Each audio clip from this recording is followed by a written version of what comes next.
feedback, and I'm going to be talking a bit about, or let's say, picking up from the question that I left from the last podcast I created, which talks about how we give consistent feedback to each of our students, especially if we have large groups. I'm talking specifically about language learning, or in this case, the language learning classroom. Okay, and want to borrow the idea from a good friend I've met on Twitter, great educator called Mark Barnes, who introduced, or let's say from who I learned this idea of the spreadsheet, the 360% spreadsheet.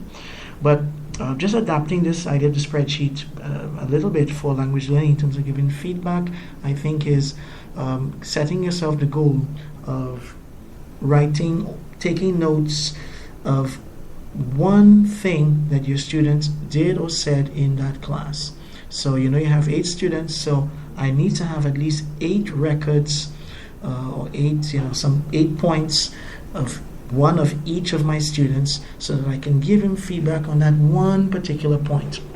What I can do as well is throughout the lesson, I have to constantly, that's why I have to keep probably monitoring him and gauging to see what is, let's say, his or her biggest issue in the class. So over the course of the lesson, I noticed that he continues to use, or he has problems with subject-verb agreement. Since I was saying he is, or he does, he say he do, or they do, they don't, or something like that. It's not they don't, but they does, and people's are, and people's is. So these things that sometimes students constantly do over a period of time, and then I might give him some let's say at the end of the day, then ask him to go back and review that if I think it's something that he or she continually does in that lesson, right? If it's unrelated to the actual, of course, the topic of the lesson, the aim of that lesson, then of course again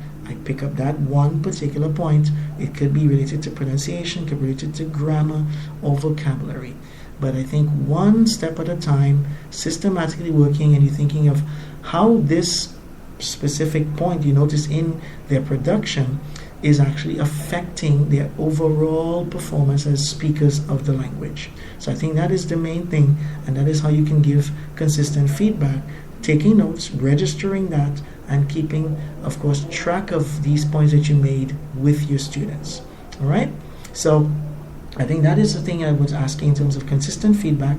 And then the next point we want to consider is, okay, how we're going to give feedback for specific aims. Maybe if you're talking about accuracy, fluency, and so on, pronunciation, communicative competence, how do we work with feedback in those particular areas?